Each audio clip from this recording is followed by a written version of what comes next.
Hola, ¿qué tal? Buenas tardes, buenas noches o buenos días, dependiendo el momento en que ustedes nos estén sintonizando. Desde Chile, desde la República Independiente del Marga Marga, estamos iniciando nuestro conversatorio semanal con distintas personas que tengan relación con derechos humanos o con la actualidad tanto nacional como latinoamericana. En esta oportunidad nosotros queremos mandar un saludo especial a los compañeros, compañeras de Perú que han estado dando una lucha muy fuerte, muy potente por tratar de conquistar nuevamente su sitio. Y sobre todo a nuestros hermanos y hermanas, nuestros compañeros y compañeras argentinos que ayer tuvieron una movilización muy hermosa desde el norte hasta el sur. Por dos motivos. Uno, porque se conmemoraba los 47 años del día, los días del apagón, que se le llamó, que era donde detuvieron a 400 personas, y de esas 400 personas desaparecieron muchas. Entonces conmemoraban esa fecha y a la vez el apoyo, como le llamaron ellos, el aplauso al pueblo de Jujuy que está luchando por sus reivindicaciones y por la Constitución y defender sobre todo su medio ambiente. Bien, en esta oportunidad nosotros vamos a conversar o le vamos a ceder el micrófono a Juan Carlos Gómez Leyton. Lo conocimos hace poco tiempo en Concepción, en un encuentro que hubo. Nos llamó altamente la atención porque él expuso sobre el término de la civilización o el término del capitalismo. Entonces, eso nos llamó la atención. Juan Carlos es un lolo, él nació en Santiago, es un lolo de la década del 50, finales del 50. Él es historiador, sociólogo y cientista político marxista. Es postdoctorado en estudios latinoamericanos y es doctor en ciencias sociales y políticas. Se ha especializado en temas y problemáticas de la historia política reciente de América Latina y Chile.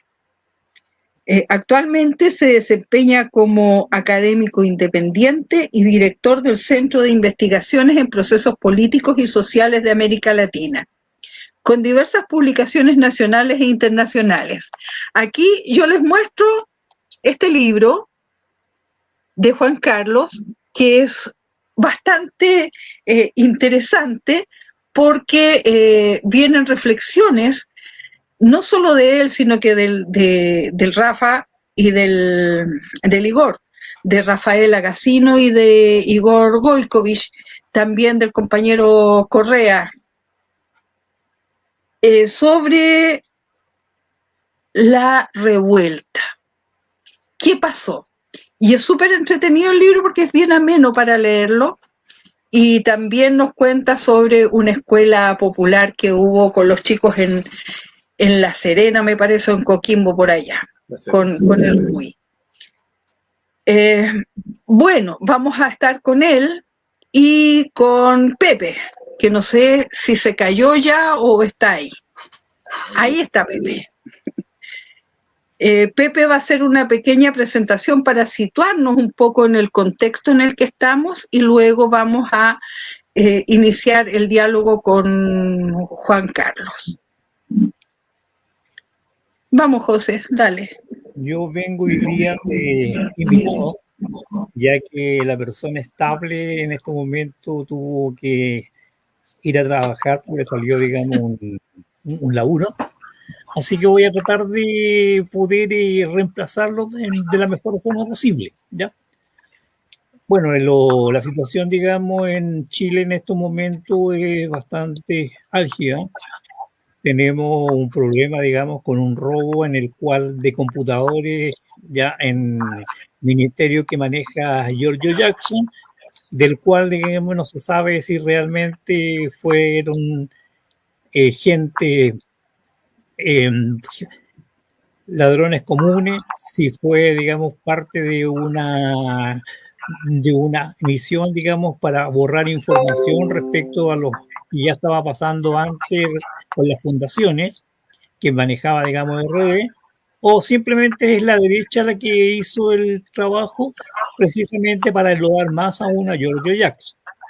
Por otro lado, tenemos un presidente que anda viajando por Europa, en el cual dejamos de lado lo que es la neutralidad clásica que tuvo las relaciones exteriores de este país, en el cual, digamos, nunca jamás se metieron con el asunto de la Guerra Fría, pero él, digamos, una de esas salidas de madre que él tiene, simplemente ya se volcó definitivamente hacia el lado de la OTAN y hacia el lado del imperialismo norteamericano, y prácticamente le declaramos la guerra psicológica a la Rusia, ya eh, quedándonos en el lado de Ucrania, y en la cual, digamos, fueron bastante, pero por lo menos, digamos, en algunos países de Latinoamérica fueron bastante sorprendentes las declaraciones de Boris, ¿ya? Eh, por otra situación, digamos, seguimos, en Latinoamérica se sigue con las movilizaciones, tanto en Perú como en Argentina. Recién planteaba el compañero que no solamente en Sudamérica, sino que también en Centroamérica están ocurriendo algunos sucesos importantes. Y la cosa, digamos, parece que va a ser bastante álgida, por lo menos, digamos, a nivel latinoamericano, en lo que resta de este año, ¿ya? Ahora yo quiero dejar con la palabra al compañero que viene a este programa, que como ya le vieron la biografía, Juan Carlos Gómez.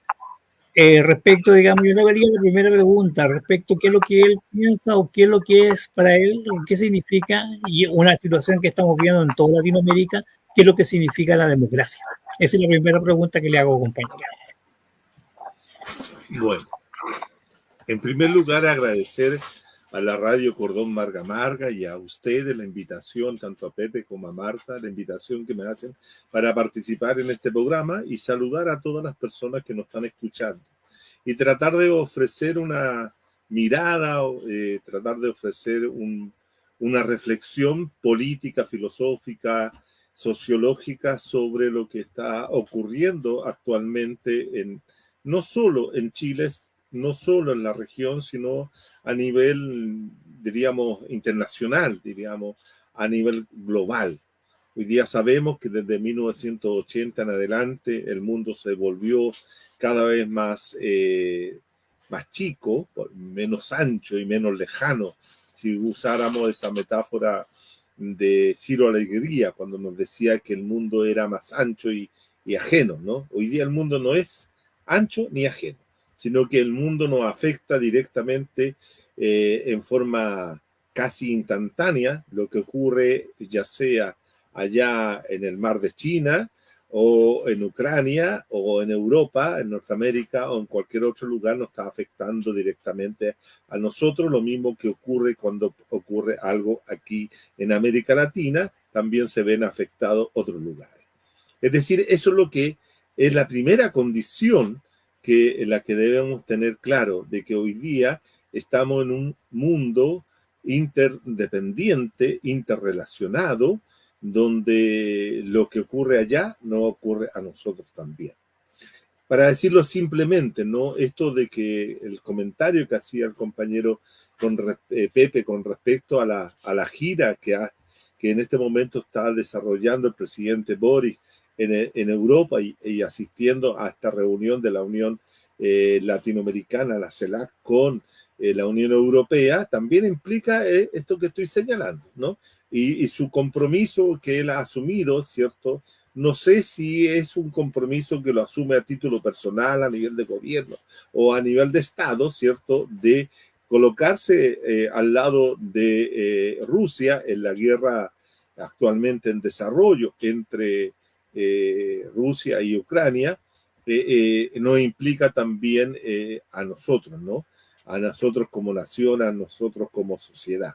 Pero nos afecta y bueno, y hemos sabido que los recientes bombardeos que ha hecho Rusia sobre distintas unidades o espacios territoriales de Ucrania, afectando la producción de grano. El otro día se decía que el pan, que es un alimento tan sensible para nuestro pueblo, puede subir su precio porque se puede encarecer en la harina, que es fundamentalmente traída para estas lades, ¿cierto?, a través de barcos graneros que salen de Ucrania. Eso es para especificar que estamos en una condición global y que estamos todos vinculados para bien y para mal. Ahora, la pregunta que nos formula, ¿cierto?, el compañero acerca de la situación de la democracia en América Latina, yo la colocaría en la siguiente perspectiva. En primer lugar, lo que está en una situación de finitud, es decir, en una situación de cierre, de crisis y de transformación también, que pueden estar las 4 cosas o las 3 cosas que he señalado dentro de un mismo proceso, es lo que sucede con las democracias transitivas. ¿Qué entiendo por democracias transitivas? Aquellas que se organizaron, se constituyeron, se levantaron y se establecieron fundamentalmente en la década de los 80, cuando se comienzan a hablar de las transiciones o las salidas de regímenes autoritarios que habían predominado durante la década de los 70, finales de los 70, y algunos que predominan durante la década de los 80, comienzan a salir de esas dictaduras y comienzan a constituirse nuevas o instalarse nuevas democracias en la región. Democracias transitivas que tienen en su origen en una teoría política articulada y desarrollada por la ciencia política, la sociología política fundamentalmente norteamericana, en la que se llama la teoría de la transición a la democracia, teoría, cierto, que sea articulada por centros de pensamiento, ¿no?, en Estados Unidos, donde hay destacados politólogos como Phyllis Smither, como Guillermo O'Donnell, que este último argentino, ¿cierto?, los que van a elaborar una teoría para salir de la dictadura. Y es interesante señalarlo porque se trata de rupturas que involucran fundamentalmente al régimen político, no a la estructura general de la sociedad que se habían constituido o que se habían conformado a partir de los autoritarismos o de las dictaduras que se entronizaron en América Latina y especialmente en el Cono Sur durante la segunda mitad de la década de los 70. Pensemos que estamos a 50 años del golpe de Estado en Chile, pero que es en septiembre del 73, pero antes, 2 meses o 3 meses antes, se había producido el golpe de Estado o la intervención militar que lleva a la clausura de una de las democracias más antiguas de la región, que era la uruguaya, en el año 1973 también.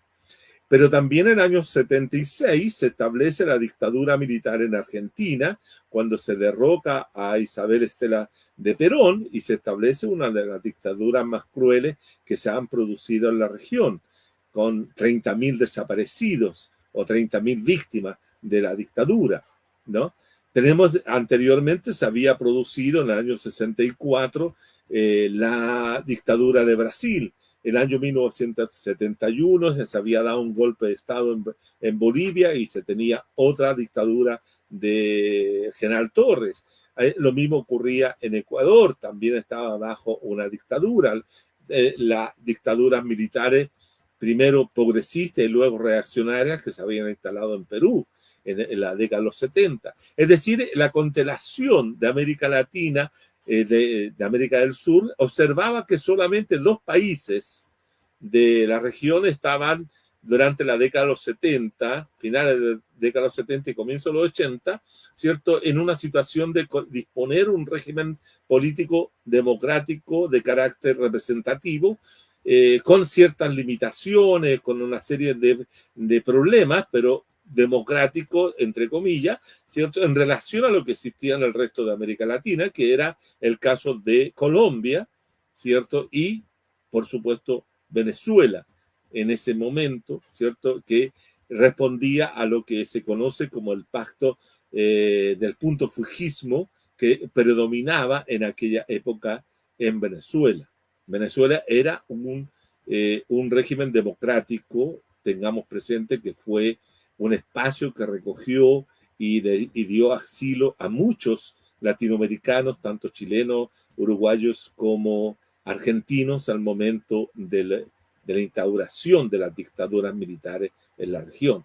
¿Para qué decir de Centroamérica? Centroamérica también era una región predominantemente en esa época dominada por dictaduras militares, civiles, partiendo desde México mismo, que tenía, de acuerdo a la definición que entregó en su momento Mario Vargas Llosa, ¿cierto?, una dictadura perfecta, con el predominio del partido hegemónico, en este caso el Partido Revolucionario Institucional, en que era un predominio autoritario con elecciones constantes cada 6 años, donde se cambiaba el presidente, pero seguía predominando el mismo partido sin ninguna posibilidad de que las oposiciones pudieran tener algún grado de participación o posibilidad de ganar una elección. Recordemos que en 1988, simplemente para colocar un ejemplo de la forma como se actuaba en México, en esa dictadura perfecta o en esa democracia autoritaria, electoral autoritaria, que iba ganando el opositor Partido de la Revolución Democrática con Cuauhtémoc Cárdenas. A las 11 de la noche se cae el sistema de conteo de votos y al otro día, cuando se repone el sistema, gana Carlos Salinas de Gortari, lo cual implica inmediatamente que el fraude fue gigantesco. Y entonces, democracia en la región era muy difícil de encontrar. En Centroamérica encontrábamos solamente el caso costarricense, que era una democracia liberal representativa bastante interesante de observar, porque era una democracia que había logrado hacer algo que en ninguna parte de América Latina se había establecido, que era abolir la existencia del ejército, de las Fuerzas Armadas. En Costa Rica, a partir de 1947-1948, no existe las Fuerzas Armadas. Existe una Guardia Nacional, ¿cierto?, pero no existe ejército. Lo cual, para muchos, ¿cierto?, es lo que ha posibilitado que Costa Rica tenga una democracia de larga duración. Es la más antigua en este momento de la democracia en la región. En el resto de Centroamérica, ¿cierto?, estaban los países dominados por dictaduras personalistas. El mejor ejemplo es el caso de Nicaragua, con Somoza, con Anastasio Somoza, y que hacia 1979, ¿cierto?, y estamos en una fecha que recuerda, ¿cierto?, el triunfo de la revolución sandinista, que derroca y termina con la existencia de la dinastía Somoza, que se había instalado en Nicaragua a partir de los años 30, en la época de Sandino, ¿cierto?, del primer Somoza, ¿no? Y Guatemala, El Salvador y otros, Honduras, estaban en situaciones también de dictadura y inclusive con guerras civiles en desarrollo. Aparte de los países del Caribe, que también tenían una serie de dificultades para poder decir que existían democracias de carácter liberal representativa. El caso excepcional de la región lo constituía obviamente Cuba, que desde 1959 en adelante construía y luchaba todavía, ¿cierto?, en ese momento por instaurar y desarrollar el socialismo propiamente tal hasta el día de hoy. Ese es un caso excepcional que merece todo un análisis de cómo Cuba, ¿cierto?, ha podido mantenerse como una opción distinta dentro de la región, manteniendo el socialismo como bandera hasta el día de hoy. Entonces digo, hago este recuento para entender por qué de repente el cuadro situacional de dictaduras militares, tanto tradicionales como de las nuevas, que se constituyeron en los 70, entra en una eclosión y comienzan a emerger diferentes democracias, ¿no? Democracia que se inicia con la primera transición. La primera transición que se establece es la transición a la democracia en Ecuador, en el año 1979.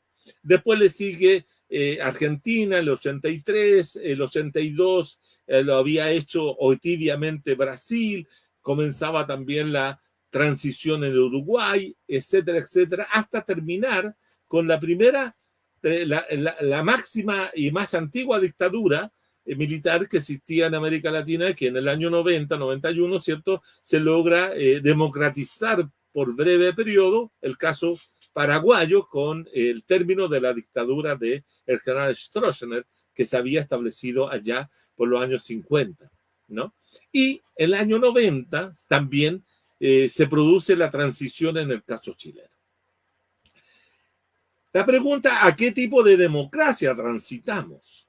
Obviamente que transitamos a democracias limitadas, democracias que tienen un apellido, es decir, democracia que pueden ser híbridas, como las llamó algún politólogo en alguna oportunidad, porque combinaban lo autoritario con lo democrático, democracias delegativas, como las llamó Guillermo O'Donnell también, a las democracias que se constituyeron en su primer momento en Argentina, ¿cierto?, que donde los presidentes gobernaban a través de decreto.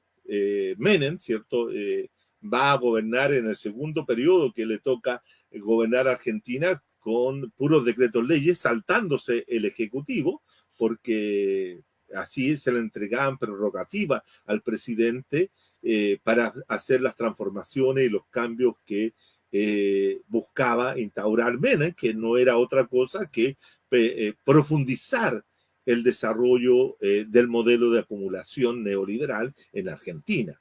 Lo mismo pasaba en Brasil primero con la caída, que dio una imagen muy potente, la caída de Collor de Mello por una serie de situaciones de corrupción o de mal manejo de los recursos públicos, ¿cierto? Y da origen a una serie de transformaciones en la democracia brasilera. Pero eran democracias, insisto, democracias limitadas, democracias protegidas, democracias conservadoras, democracias que fueron establecidas para poner en marcha el modelo neoliberal. Curiosamente, el modelo neoliberal en América Latina se desarrolla bajo el impulso de las democracias durante la década de los 80.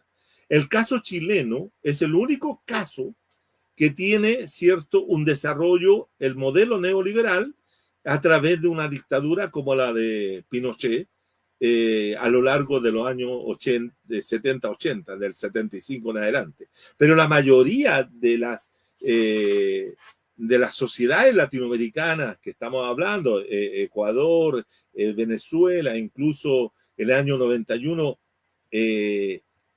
Colombia, a través de un cambio constitucional, a través de una asamblea constituyente en el año 91, los colombianos, ¿cierto?, instauran el neoliberalismo. El neoliberalismo en Colombia se establece a través de un cambio constitucional. Lo mismo va a ocurrir en Perú, lo mismo va.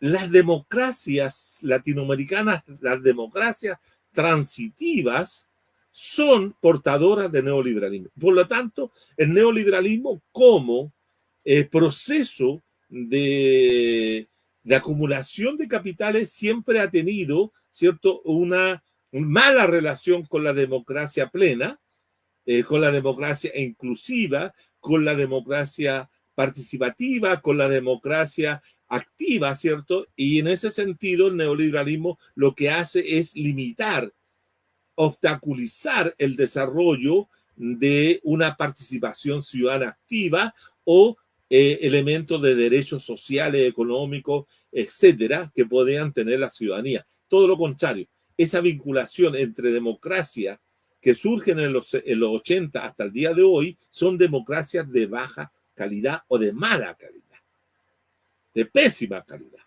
Por esa razón, esa democracia entra a partir de los años 2000 en algunos países a finales de la década de los 90 del siglo XX entran en crisis. Una de las primeras crisis que se observa es la crisis del 2000-2001 en Argentina, cuando una movilización social, ¿cierto? Vota al presidente de la Rúa, ¿cierto? Se produce en el año 98 el triunfo del comandante Hugo Chávez en una elección en la cual, ¿cierto?, inicia la revolución bolivariana. Lo mismo se inicia a finales de los años 2000 en el caso ecuatoriano, la crisis recurrente de caída de distintos presidentes hasta que surge el presidente Rafael Correa, que a través de un proceso constituyente establece la revolución ciudadana que va a durar aproximadamente 10 años, ¿cierto? Y luego, ¿cierto?, se produce todo lo que es el levantamiento social, popular, campesino, indígena en Bolivia, en los años, a finales de los años 90 y comienzos del 2001, 2002, a que lleva a Evo Morales y al movimiento hacia el socialismo, al poder y conjuntamente con los movimientos sociales inicia un proceso de transformación también en Bolivia. Triunfa por su parte en Brasil Lula y el Partido de los Trabajadores con Lula y luego Dilma. En el caso más sorprendente es el caso de Paraguay, donde el jesuita Lugo, ¿cierto?, llega al poder también produciendo un cambio en la correlación de fuerzas hasta ese momento que era predominantemente de derecha y de autoritarismo prolongado, persistente, como lo llama un investigador que ha hecho un reciente trabajo sobre Paraguay. Paraguay tiene un autoritarismo persistente, como lo llama Rodrigo Avilés, que nos señala esa situación. De manera entonces que Uruguay triunfa el Frente Amplio. Fíjense que interesante, porque el Frente Amplio, que se había constituido a finales de la década de los 70 y comienzos de los 70, y que prometía ser el nuevo ganador en las próximas elecciones que se iban a producir en Uruguay en el año 73 o 74, el golpe de Estado viene a impedir la posibilidad de que el Frente Amplio pudiera ganar, y pudiera ganar no solamente el Frente Amplio, sino también el proceso de cambio revolucionario que impulsaban el movimiento Tupamaro en Uruguay, ¿no? Con Raúl Sendic y otros a la cabeza, inclusive el Mujica, ¿no? El actual presidente, el presidente, ¿cierto?, que se destaca dentro de los progresismos latinoamericanos, que es Mujica, ¿no? Pero digo esto porque en ese momento la posibilidad de progresismo dentro de la democracia latinoamericana transitiva, se abrió una puerta por donde podían entrar estos movimientos sociales progresistas. Sin embargo, esos movimientos progresistas no fueron lo suficientemente potentes para ir en contra de las estructuras de poder del capital neoliberal, y lo dejaron pervivir, lo dejaron existir.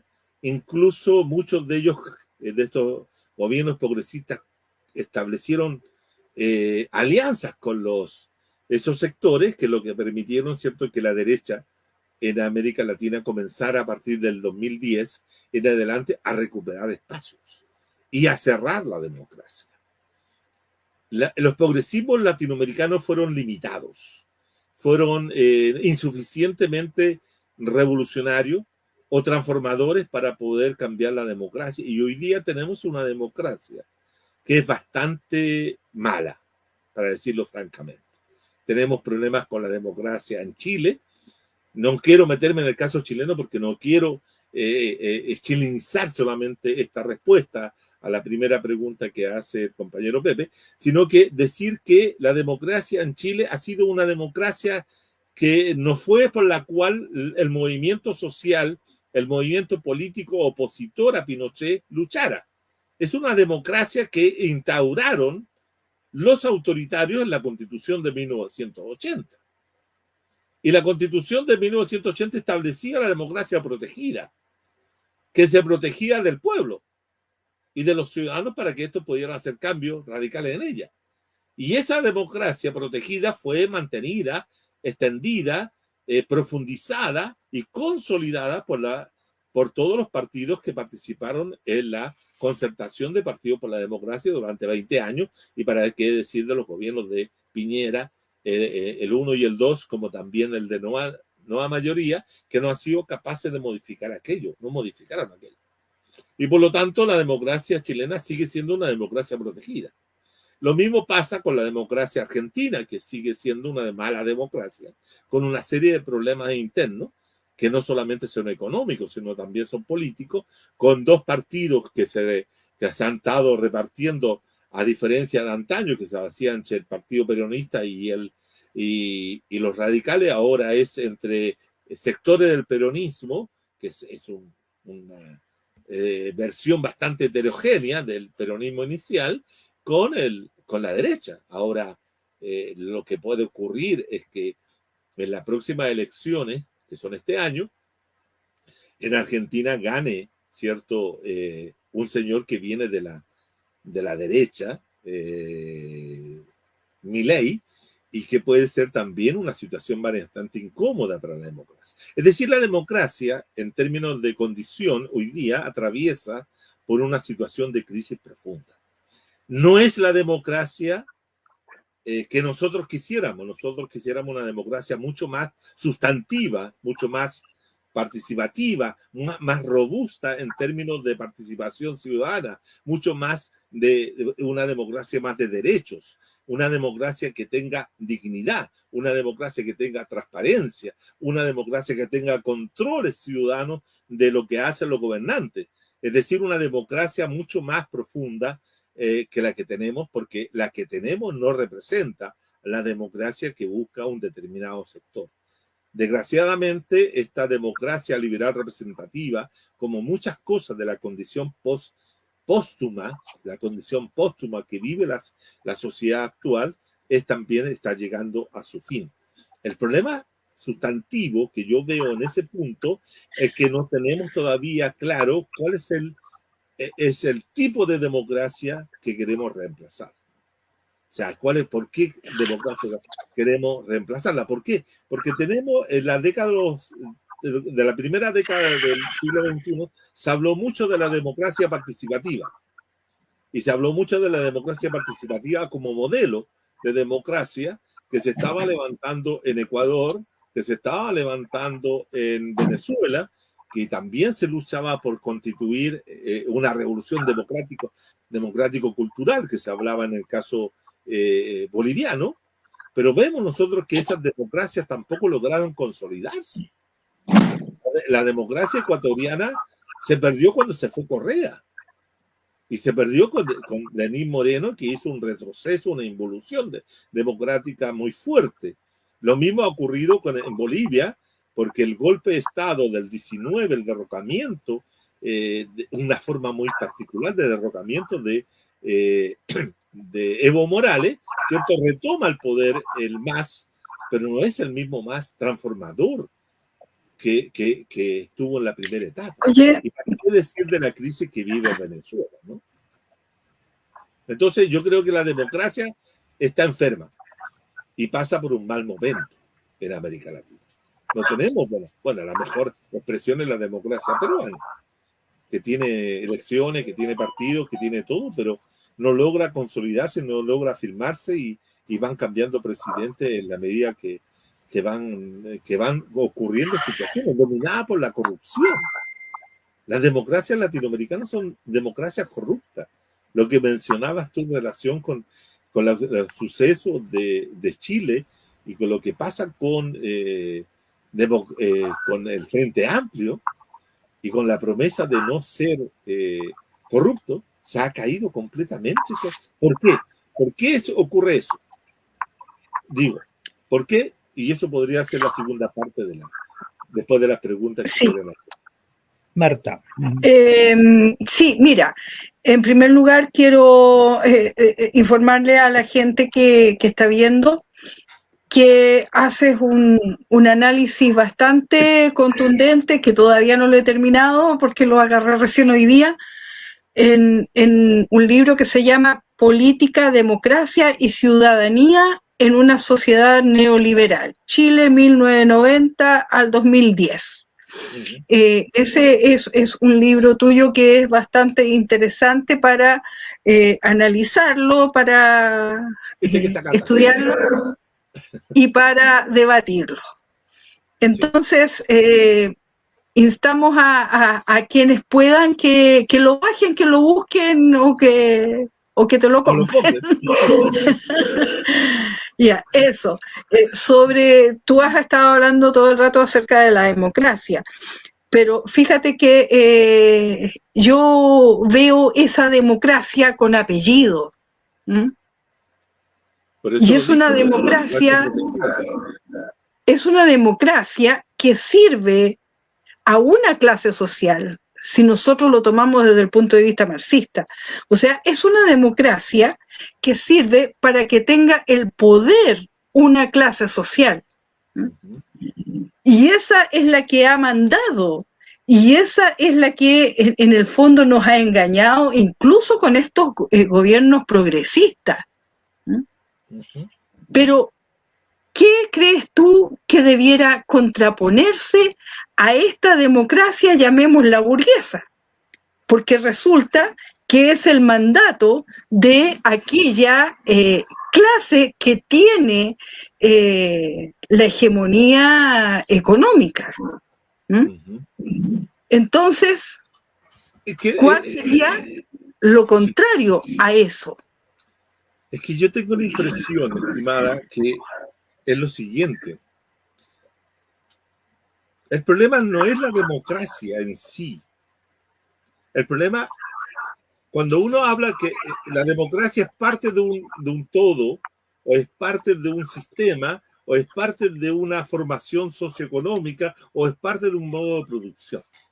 Y por lo tanto, cuando nosotros tenemos un modo de producción, que es el modo de producción capitalista, que tiene distintas formas a lo largo del tiempo, y que hoy día tiene la forma predominante, que es la forma neoliberal de acumulación, extractivista, ¿cierto? En ese sentido, es el modo de producción que hoy día tenemos y predomina. Ahora, esa forma de Estado, de sociedad, tiene también una forma política, y esa forma política es la democracia, que, como dije, era una democracia transitiva, que era una democracia que es la que instala el neoliberalismo en la región, que cambia la forma de acumulación en diversos países, exceptuando el caso chileno, que el cambio lo hizo la dictadura. Pero en Argentina, en Brasil, en Uruguay, en todos los demás países latinoamericanos lo hicieron a través de procesos democráticos. Por lo tanto, en ese sentido, esa democracia obviamente que está al servicio de las clases dominantes, de las clases, ciertos dirigentes, de las clases que tienen el control y el poder del dinero, etcétera. Es decir, aquellos que controlan las fuentes del poder más específico de la sociedad capitalista actual. Aquellos que tienen el control de los medios de comunicación, aquellos que tienen el control de los medios de producción como la minera, qué sé yo. Entonces, es evidente de que cuando estamos hablando de esa democracia, estamos hablando de la democracia capitalista. No estamos hablando de otra democracia. Ahora, ¿qué posibilidades se tiene dentro de esa democracia capitalista de hacer transformaciones favorable a los sectores populares, a sectores de los trabajadores, a sectores de la plebe, a sectores de los campesinos, de las mujeres, etcétera, son limitadas. En ese espacio son limitadas. En esa situación, esta democracia no genera condiciones para una mayor participación, para una transformaciones desde adentro, porque los gobiernos progresistas que se llevaron a cabo en la primera ola de que se abrió con el triunfo del comandante Chávez en Venezuela y que se cerró en el año 2010, ¿cierto? Y 2014, con el triunfo de Piñera en Chile y luego con el triunfo de Macri en Argentina y después de los golpes de Estado civiles o institucionales que se dieron en Paraguay y que se dieron en Brasil, etcétera, muestran los límites que tiene esta democracia transitiva y esta democracia de baja calidad o de mala calidad. Yo dije varias veces esta misma idea. Por lo tanto, yo estoy analizando esa democracia que es la democracia capitalista. ¿Cuál es la democracia que se levantó como alternativa? Lo acabo de decir en el cierre del otro, que era la democracia participativa. La democracia, ¿cierto?, que se levantó y se llamó en Venezuela la democracia participativa y protagónica. ¿Y protagónica de quién? Del pueblo, de la ciudadanía, etcétera. Pero esa democracia entró en una crisis profunda hasta el día de hoy, producto de una serie de factores que son factores internacionales como también factores internos que habrá que estudiar en su momento. El caso de la democracia participativa ciudadana, incluso se llamó Revolución Ciudadana a la democracia que se quiso construir en Ecuador con Rafael Correa, que era también progresista, también apuntaba a recuperar los derechos de los pueblos indígenas, de los distintos pueblos de Ecuador, como también en el caso de de Bolivia, etcétera. Esa democracia, si tú quieres te pongo otro ejemplo, la democracia que hoy día se vive en México con lo que López Obrador, ¿cierto? Y Morena, el Movimiento Regeneración Nacional Morena, ¿cierto? Ha querido levantar, que es la cuarta transformación, ¿ya? Las cuatro grandes transformaciones, la cuarta transformación en una perspectiva histórica. Pero también tiene dificultades. Entonces, ¿cuál es el problema? ¿Dónde están las dificultades? Las dificultades tal vez no están dentro del régimen político democrático, están dentro del capitalismo. El capitalismo es el que se obstruye cualquier posibilidad de cambio del régimen político. El capitalismo no acepta una democracia plena. No acepta una democracia expansiva, inclusiva, participativa. No. El capitalismo, inclusive el capitalismo neoliberal, es un capitalismo mucho más obstaculizador de la democracia. Lo dije yo también al comienzo. Y por lo tanto, la única forma de cambiar y instaurar otro tipo de democracia es cambiando el capitalismo. Ese es el punto. No podemos nosotros pensar que si nosotros hacemos una democracia más plena, vamos a tener mejor capitalismo. No. El capitalismo es explotador, es en el sentido de lo que significa acumular, que tiene que explotar a la gente y lograr recursos tanto naturales como monetarios, extrayéndolos desde la fuerza del trabajo, va a seguir siempre el mismo. Por lo tanto, la única fórmula de cambiar esto es a través de un proceso revolucionario y no un proceso constitucional. Yo creo que en un primer momento se pensó que lo constitucional podía ser un cambio, pero demostró tener límites y fronteras muy fuertes. El hecho de que en los 50 años que nos permite visualizar qué es lo que estaba haciendo, qué es lo que estaba buscando realizar el presidente Salvador Allende entre 1970 y 1973, dentro de un régimen político democrático burgués, era ampliar la democracia hacia de una democracia política a una democracia social, a una democracia económica, a una democracia cultural, etc. Pero nosotros vimos que para poder hacer aquello, el presidente tenía que expropiar el poder de las clases dominantes. ¿Y cómo se expropia el poder de las clases dominantes? A través de restarle la base material de ese poder, expropiar los medios de producción, que el control, la dominación que tienen las clases dominantes de aquello. Y cuando lo quisieron hacer, y lo estaba haciendo el presidente Allende, le dieron un golpe de Estado.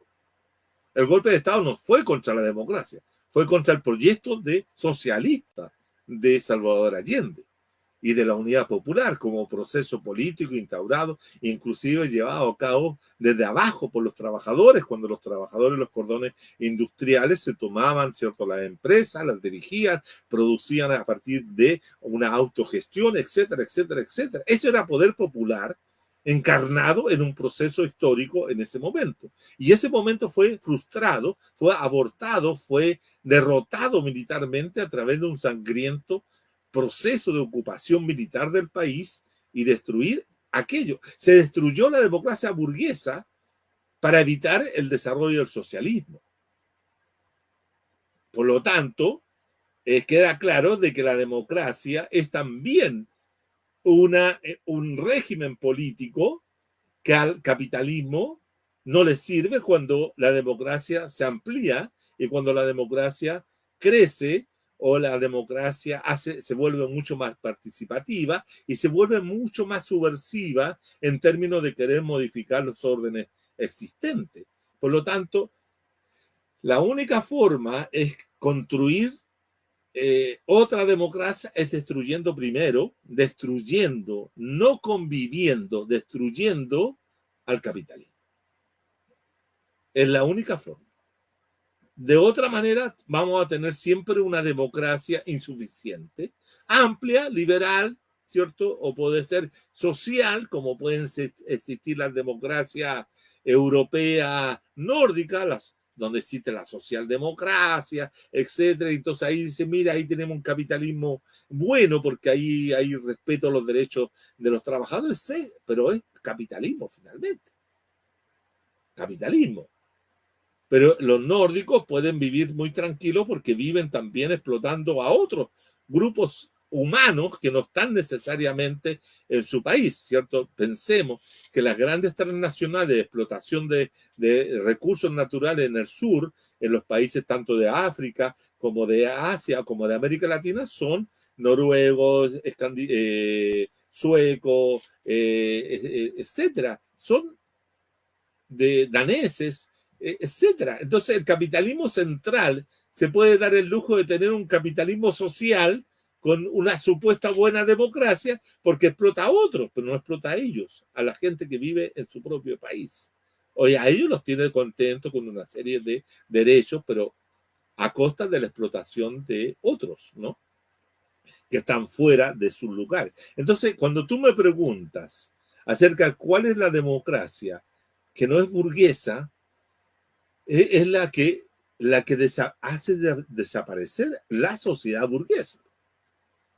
Y esa hasta ahora, desgraciadamente, después de la caída de la Unión Soviética, no ha tenido lugar otra. Democracia, lo que se denominaban democracias populares, que de democracias populares tenían bastante poco. Hay que decir, eran dictaduras del partido.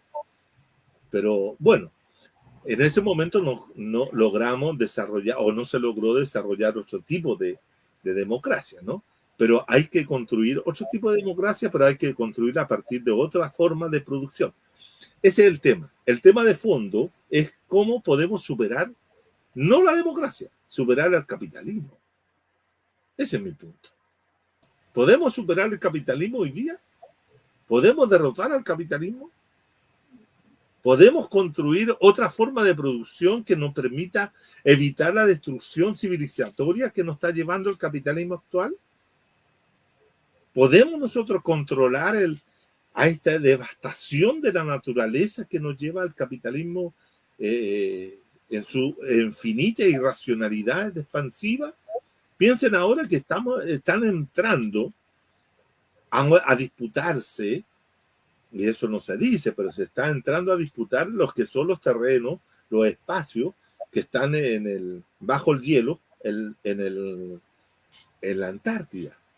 Porque ahí hay hasta ahora son innumerables las riquezas que están inexplotadas y el capital ya les puso el ojo.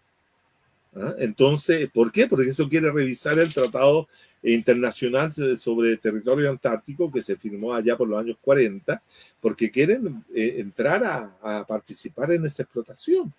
La búsqueda de salida al espacio también es búsqueda de recursos. ¿Por qué? Porque los recursos que hay en la Tierra actualmente se están agotando. Se están agotando. Por eso estamos viviendo en lo que se denomina un póstuma. Estamos viviendo el fin de todo aquello que hemos vivido en los últimos tiempos. Y dentro de ello también la democracia y todo lo demás. Pero lo curioso es que después de 100 años, o 150 años, o si ustedes quieren de un poco más, voy a colocar una fecha simplemente, desde el surgimiento o de la aparición, mejor dicho, del manifiesto comunista allá por 1848, que Karl Marx y Federico Engels plantearon la posibilidad científica de terminar con el capitalismo y construir el comunismo, no tenemos una nueva utopía. Hemos llegado también al fin de la utopía. Entonces, ¿cuál es la utopía que tenemos para adelante? Que no sea, como lo he dicho yo en otras oportunidades, existir en este eterno presente póstumo que está terminando y ser observadores de cómo se va terminando todo. Se está terminando el agua, se está terminando el petróleo, se está terminando esto, se está terminando este otro, se nos acaba el tiempo. El tiempo, que mejor. Somos un grupo de ciudadanos que estamos contemplando el fin de una civilización. Entonces, eso es bien interesante porque son muy pocos los hombres y mujeres que podemos contemplar el fin de una civilización. Nosotros hemos estudiado el fin de la civilización griega, estudiamos el fin de la civilización mesopotámica, la civilización griega, la civilización egipcia, la estudiamos. Vimos cómo se terminaba la civilización feudal, el modo de producción feudal, decía Carlito, pero lo estudiamos, pero ahora nosotros estamos asistiendo y somos parte de esa finitud. Estamos viviendo el fin de una civilización. No sabemos qué tipo de civilización va a Compañero Juan Carlos, sí. En relación a lo mismo que está planteando usted, en el encuentro que tuve la suerte de asistir y escuchar, digamos, su ponencia, usted planteó que estábamos viviendo un cambio civilizatorio. Entonces me gustaría que si pudiera explicar brevemente este concepto que usted planteó, digamos, en esa conferencia. Que justamente tiene que ver con lo que yo estaba recién señalando, es decir, estamos asistiendo al fin de una forma de civilización que se construyó hace aproximadamente unos 400.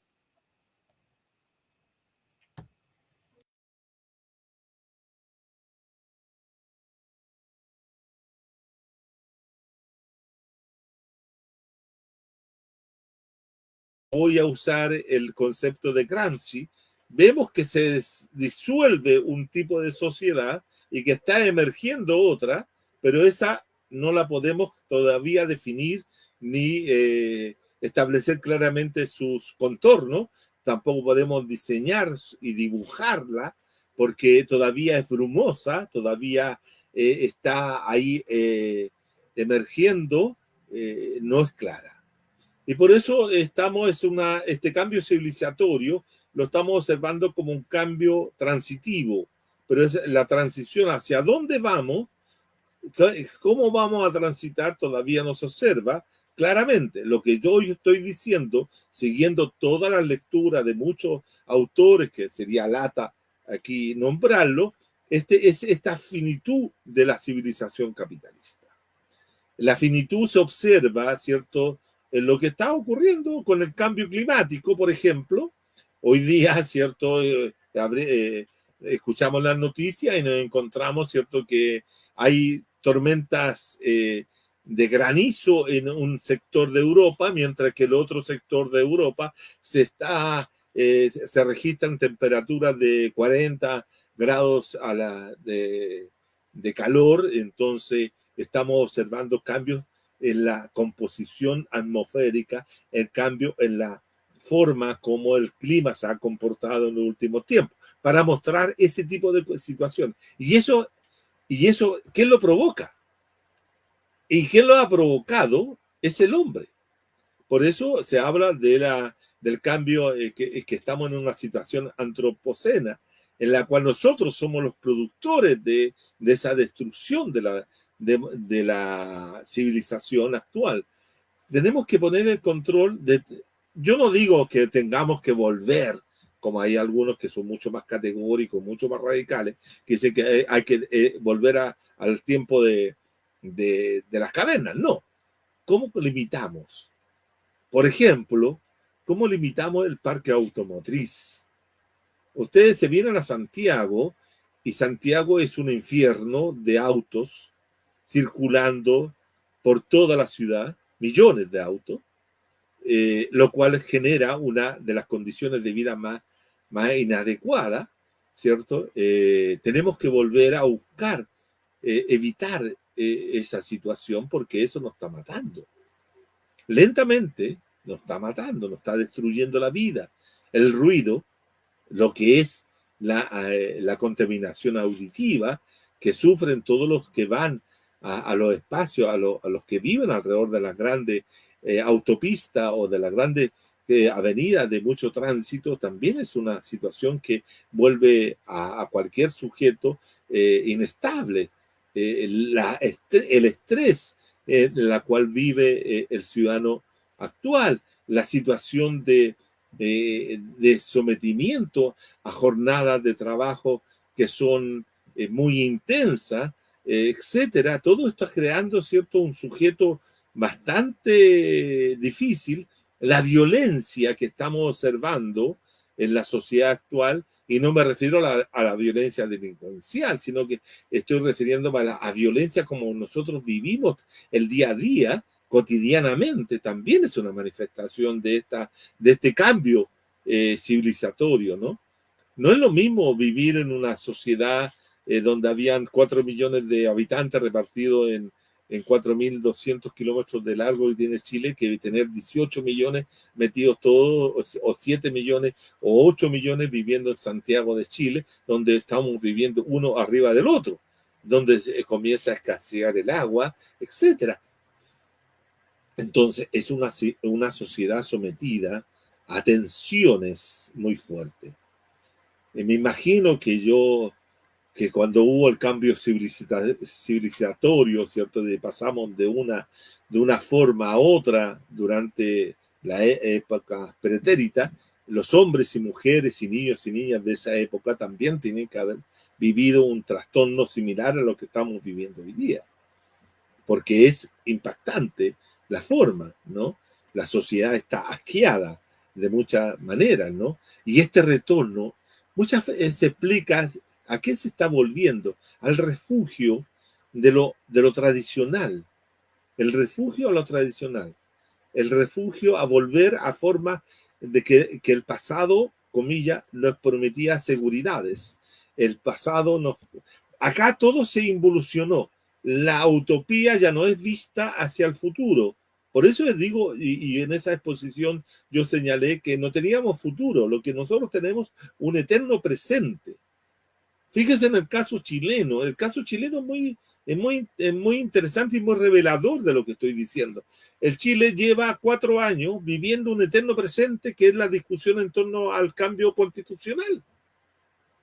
Partimos, ¿cierto?, en el 19 con una gran revuelta en la cual se puso como elemento central la discusión constitucional, y estamos, ¿cierto? Vamos a cerrar el próximo año, este año, vamos a cerrar el próximo diciembre, en una situación en la cual, ¿cierto? Si se rechaza esta propuesta constitucional que están haciendo los consejeros, en términos históricos, volvemos a la situación que teníamos el 18, o el 17, o el 15, o el 1 de octubre del 2019.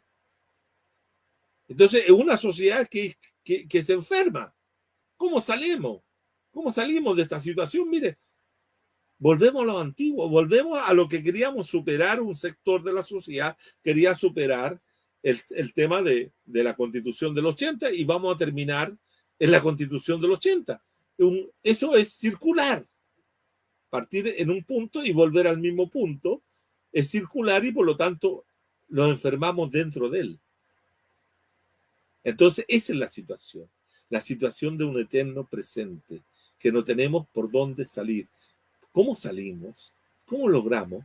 ¿Cómo evitamos, por ejemplo, que nuestras riquezas básicas sigan siendo llevadas sin tener ninguna utilidad para el país, sin que éstas vayan a alimentar a otros y no alimenten a nosotros? Es decir, es una situación de que el mundo actual está circulando concéntricamente. No hay salida. Y es más, esta famosa guerra de Ucrania, esta invasión que hace Rusia sobre Ucrania, las razones da lo mismo. Si es que Ucrania iba a ser la cabeza de playa de la OTAN para atacar a Rusia, lo que sea, cualquier explicación, o que Zelensky es un neofascista, lo que fuera, pero esa situación de provocar una guerra hoy día los tiene a todos el mundo pendiente de una posible confrontación nuclear. Ese es el punto. O sea, aquí hay 4 grandes monopolios. Uno de los grandes monopolios son los países que tienen potencial bélico nuclear. Esos países son los responsables de cualquier confrontación que podrían darse, y son 7 países que tienen ese monopolio, que pueden destruir el mundo tirando una sola bomba. No se trata de tirar 50 bombas, no. Hoy día hay bombas atómicas que son el triple, el 4 o 5 veces más potentes de lo que fue las bombas que lanzó Estados Unidos sobre Hiroshima y Nagasaki. Entonces, China, Estados Unidos, Francia, Inglaterra, Israel, la India, son potencias, Rusia, son potencias nucleares. El mundo depende de lo que puedan hacer esos 7 gobernantes o 8 gobernantes. Eso es una situación que nos pone en una situación límite. Y cualquier locura que se le ocurra a cualquiera puede provocar aquello. Hoy día, la reunión que se hizo en la OTAN, en la cual, ¿cierto?, se ve y se establece como una amenaza a China. Hay una obsesión con China en este momento, que todos los capitalismos centrales, ¿cierto?, ven en China un peligro. Ahora no sé si China será ese peligro, habría que analizarlo. Algunos analistas dicen que no es una amenaza. Bueno, pero se ve como amenaza y puede provocar cualquier locura. Entonces estamos en una situación límite, muy límite, pero que es una situación a diferencia de la Guerra Fría. La Guerra Fría, ¿cierto?, que confrontaba una concepción de mundo socialista frente a una concepción capitalista. Hoy día lo que se confronta es un capitalismo contra capitalismo. ¿Dónde está la diferencia entre China, que es una forma capitalista, con Estados Unidos, que es otra forma capitalista? ¿Cuál es la diferencia entre una Rusia capitalista dirigida por Putin y una Ucrania capitalista dirigida por Zelensky? Porque son confrontaciones entre capitalismos. Y las confrontaciones entre capitalismos tal vez pueden ser mucho más peligrosos que aquello que era la Guerra Fría, porque habían ciertas contenciones de carácter valórica que ahora no se tiene. ¿Ah? Entonces, es más peligroso lo que hoy día está ocurriendo, y eso da cuenta, insisto, son factores, son elementos que uno puede tener en cuenta cuando uno habla de esta crisis civilizatoria, cuando habla de esta situación de condición póstuma que nos ha llevado fundamentalmente 40 años de neoliberalismo. Porque cuando Francis Fukuyama, ¿cierto?, estableció de que en el año 1991 el asesor norteamericano, nipón norteamericano, señaló que se había llegado al fin de la historia. En realidad no se había llegado al fin de la historia, pero se había llegado al fin de una etapa en la cual triunfaba el capitalismo neoliberal, el capitalismo liberal, decía él, y la democracia liberal. Pero nosotros ya hemos dicho en esta conversación, en esta charla, en esta exposición, de que tanto el capitalismo neoliberal como la democracia están en crisis. Por lo tanto, están en un sentido de finitud, están llegando a su fin. Ahora sí que puede llegar el fin de la historia, porque una guerra nuclear nos deja a todos, al ser humano, a los hombres y mujeres que son los reales protagonistas de la historia, los que hacen la historia, fuera de ella, porque hay una bomba, una confrontación nuclear y chao, nos vamos todos. Por mucho adelantos tecnológicos podamos tener, que es curioso, no podemos defendernos de... Imagínense lo que pasó con Chernobyl. Es como decía un antiguo alemán, que ya falleció, no tan antiguo tampoco, sino que recientemente falleció, Ulrich, vivimos en una sociedad del riesgo. En una sociedad del riesgo. Porque todo lo que podemos encontrar es un riesgo. Todo lo puede ser. ¿Se acuerdan ustedes cuando surgió el tema de las vacas locas, la enfermedad? El COVID era una epidemia de una sociedad del riesgo que nos puso a todo el mundo encerrado, porque teníamos miedo de salir a la calle porque nos podíamos contagiar y morir. Eso es un riesgo. Y ese riesgo de producir un virus no fue posible ser controlado hasta varios meses después. Y muchos dicen que pueden venir otra epidemia, otra situación. Entonces vivimos una sociedad que se está terminando. Esa es mi forma de ver. Entonces, pero no es una forma para quedarse en una situación pesimista, ¿no? Y quedarse lamentándose la situación, sino, oiga, mire, revisemos lo que estamos haciendo y pensemos lo que tenemos que hacer para adelante. Pensemos el futuro. Pero ¿quién piensa el futuro hoy día? Bien, lo que has planteado ha sido genial, sobre todo el final, porque nos deja con las ganas de poder pensar y ver cómo revertimos esta situación. Ya la experiencia nos dice que este capitalismo está matando al planeta, nos está matando a nosotros, y nosotros le estamos quitando la posibilidad de vida a nuestros hijos y a nuestros nietos. Por lo tanto, llegó el momento en que efectivamente vamos a tener que ver cómo paramos esto. Y la única forma es transformar esta sociedad. Discúlpame que te interrumpa, pero dijiste algo que es interesante reflexionarlo. Dijiste, no estamos matando la posibilidad del futuro para nuestros hijos y nuestros nietos. Pero cuidado, el tema central que hoy día nuestros hijos no quieren tener hijos. O sea, el tema central, la conciencia que existe en algún sector de la comunidad mundial, de los hombres y mujeres de la comunidad hoy día, es que no quieren hacerse responsables de criar hijos para el futuro. O sea, ¿qué hijo entonces estamos teniendo para el futuro? Tal vez no estamos teniendo hijos. Ese fue el trabajo fino que hizo este sistema, transformarle la mentalidad a las nuevas generaciones. Y ahí está la enorme necesidad que tenemos de organizarnos y revertir esta situación, pero ya no es solamente por una cuestión de tipo económica, esto es más que nada por una cuestión de sobrevivencia, ¿no? De sobrevivencia incluso de la humanidad y del planeta mismo. Exacto. Entonces, son temas que dan para otro conversatorio, porque fíjate tú que se nos pasó volando el rato y ya vamos 10 minutos pasados. Yo quiero agradecerles a ambos.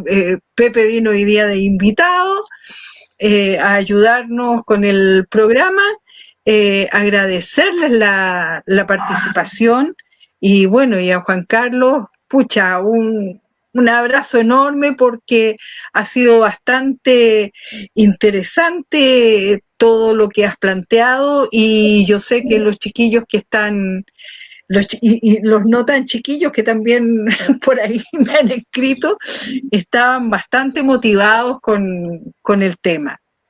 Tengo entendido que con Víctor ya se quedaron de acuerdo en otros encuentros virtuales. Mira, acá, por ejemplo, para finalizar, Marlene es una compañera nuestra del Cordón. Ella va a tener que emigrar nuevamente a Cataluña con su hija porque la hija no pudo situarse en este territorio, ¿ah?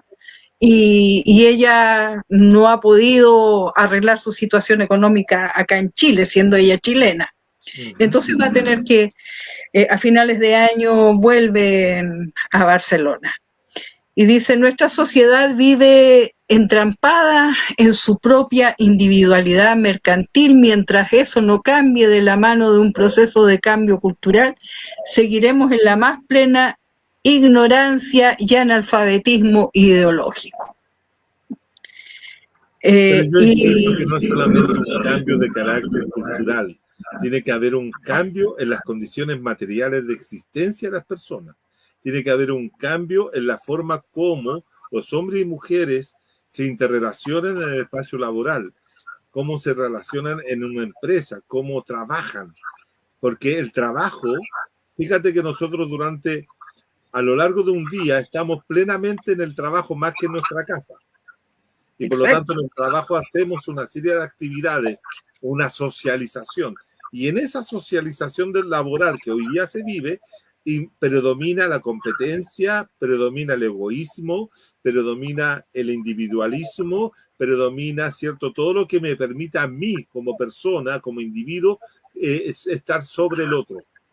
Entonces, cuando no cambiemos esa forma de relacionarnos también en nuestros lugares de trabajo, en nuestros lugares de socialización, no vamos a cambiar. Porque el cambio que se produjo en Chile, para decirlo claramente, no fue un cambio cultural. El cambio cultural vino después. El cambio que hubo en Chile fue material.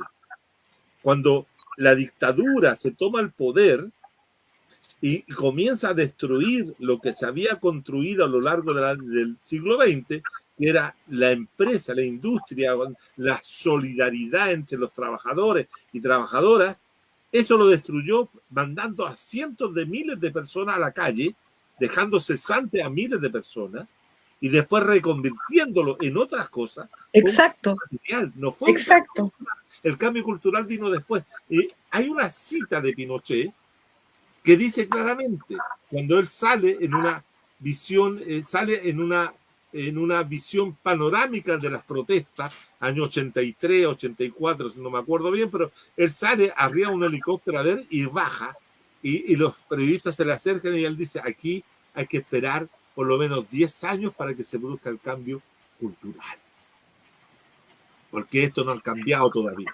¿Y quién le ayuda a hacer ese cambio cultural? Que ya se había hecho el material, fue la concertación en los años 90 y en los años... Obvio. Entonces, el tema central, cuando mira, el caso de... Yo tengo y te lo digo francamente, yo soy profundamente marxista, aunque no use el léxico marxista, por si acaso. Por ejemplo, cuando me dicen cambio cultural, me están colocando el problema arriba. Me lo están colocando en la esfera de las alturas. Me lo transforman en una esfera, en un problema de hiperfenómeno, ¿no? Pero el problema sustantivo está en la esfera económica, en las relaciones sociales de producción. Ahí es donde está el problema. Cambiar eso es lo que tenemos que hacer. Tenemos que cambiar esa situación. Entonces lo cultural sirve para justificar el no cambio cultural, el no cambio económico y social. No cambiar eso. Entonces, es que el cambio cultural es decir, no, es que a través de qué? De la educación. Oye, pues si la educación va a tener que cambiar cuando cambiemos la forma de hacer educación. Y eso es un cambio material. Es que hay que volver a plantearse el problema de la estructura de dominación. No es una cuestión del sujeto solamente. Porque sí. El sujeto está situado, está parado en una estructura y se moviliza en la estructura. Entonces, hoy día toda una cosa de subjetividad que está por arriba. No, hay que ponerlo ahí el sujeto. Hay que decir, mira, con Althusser, el viejo Althusser, hay que volver al sujeto a la estructura para poder, en última instancia, para poder entender bien las cosas. Entonces, no es un cambio. Por eso te digo esto, porque muchas veces se tiende a pensar que cambiando culturalmente vamos a cambiar las cosas. No. Tenemos que cambiar las raíces materiales. Hay que volver a ser marxistas. Si ese es el problema, que no somos marxistas. Mira, vamos a hacer un conversatorio exclusivamente con eso, porque ha surgido mucho el antimarxismo y los chiquillos están planteando saltarse, saltarse una etapa de producción y pasar directamente del capitalismo al comunismo. Y saltarse el socialismo. Para eso hay que hacer la revolución. Sí, pues imagínate qué clase de revolución habría que hacer. Bueno, entonces yo creo que vamos a dejar varios temas para tratarlos más adelante, porque veo que la gente se motivó. La María Aguilera, le mandamos un saludo a nuestra querida colega, ella también es profesora de lenguaje. Ajá. También estuvo en el conversatorio. Henry Cristian Aldea dice absolutamente cierta la reflexión. Así es que nos vieron, estuvieron atentos.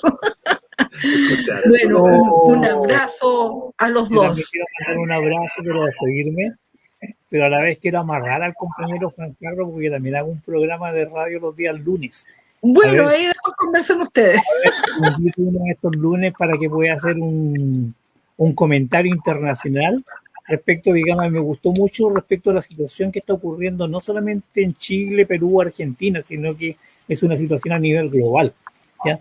Y para que la gente entienda, digamos, de que la problemática que está ocurriendo aquí en Chile también está ocurriendo a lo mejor en algunos países de Europa, como Italia, como Francia, que tienen problemas en estos momentos, o como puede estar ocurriendo quizás incluso, digamos, dentro de los propios Estados Unidos, ¿ya? Así que me gustaría amarrarte, digamos, por un programa futuro, ¿no? Así que le pido la dirección tuya. La compañera Marta tiene los antecedentes donde usted me puede escribir o llamar para poder encontrarnos y atender también sus requerimientos. Para eso estamos. Yo me pongo al servicio siempre de la gente que quiera conocer, reflexionar, escuchar, discutir, pelear, todo lo que quiera, pero siempre con la idea de construir futuro. Con la idea de construir futuro, porque no podemos seguir viviendo en este mundo infame que nos toca vivir y que nos ha legado el neoliberalismo. Así que yo agradezco también la invitación de José, compañera Marta, agradezco también a Radio Cordón Marga, agradezco la invitación, ha sido muy interesante, también agradezco la difusión del libro. El libro está aquí atrás, lo pueden ver, está aquí, está el libro, lo pueden también, me pueden poner ahí el correo electrónico donde me pueden encontrar, y si lo quieren comprar con mayor razón eso ayuda a seguir produciendo ideas. Porque este libro yo no lo vendo como mercancía, como diría Carlito, lo vendo con su valor de uso. No tiene valor de cambio, tiene valor de uso. Valor de uso. Y lo vendo directamente y yo soy el productor, entonces no paso por los intermediarios. Los intermediarios son las librerías que encarecen el producto, ¿no? Entonces, o sea, todas las ganancias tuyas, ya, listo. Quedó claro. La ganancia no es ganancia mía. La ganancia, lo que el libro sirve para... Es la fuerza de trabajo, compañera, que él tuvo para escribir el libro. La ganancia es para la señora. Venga para acá. No, el tema central es que lo que pasa, que todos pueden producir cosas, pero cuando un intelectual produce algo no lo puede vender, curiosamente. Sí, es cierto. Todo lo es verdad. ¿Cómo están vendiendo? Oye, pero ¿y de qué cómo?